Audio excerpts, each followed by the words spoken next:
Normálně zvládám 10 věcí najednou. V hlavě mám plány, seznamy a všechno pod kontrolou. Pak se ale objevíš někde v mém zorném poli a všechny moje myšlenky si berou volno kvůli tobě. Někdo na mě mluví, svět dál běží kolem. Jenže já už dávno nejsem tady tělem ani duchem,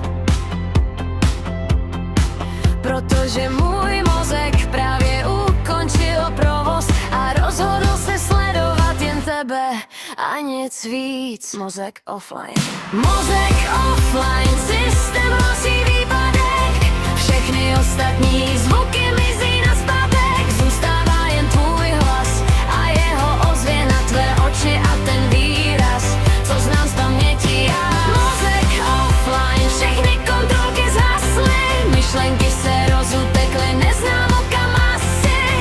Ať se kolem děje úplně cokoliv, můj svět se na chvíli zastaví. Nevnímám otázky ani půlku vět. Moje soustředění právě opustilo tento svět. Snažím se tvářit, že jsem pořád při smyslech,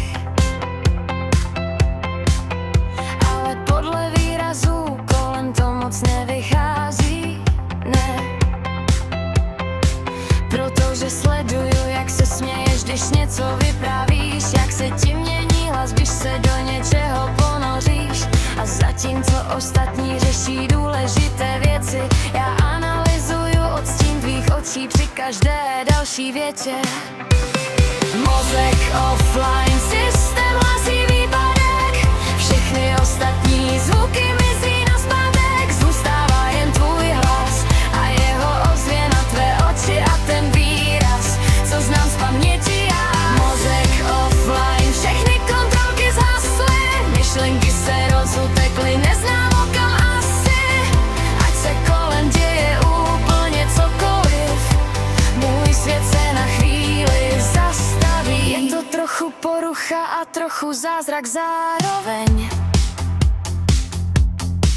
Jak někdo dokáže vypnout hlavu jediným pohledem. Neumím to vysvětlit a vlastně ani nechci. Některé chyby systému se neopravují přeci, tak ať si klidně bliká červená na panelu. Ať si rozum zoufale žádá návrat k provozu, protože některé výpadky za to prostě stojí a tenhle bych neměnila za žádný nový software. A možná se jednou systém zase probudí, vrátí všechny myšlenky tam, kam skutečně patří. Ale dokud stojíš vedle mě a usmíváš se zas, budu ráda poslouchat ten příjemný šum a tvůj hlas. Protože ne každá chyba znamená problém. Některé jen připomenou, že jsme pořád lidé.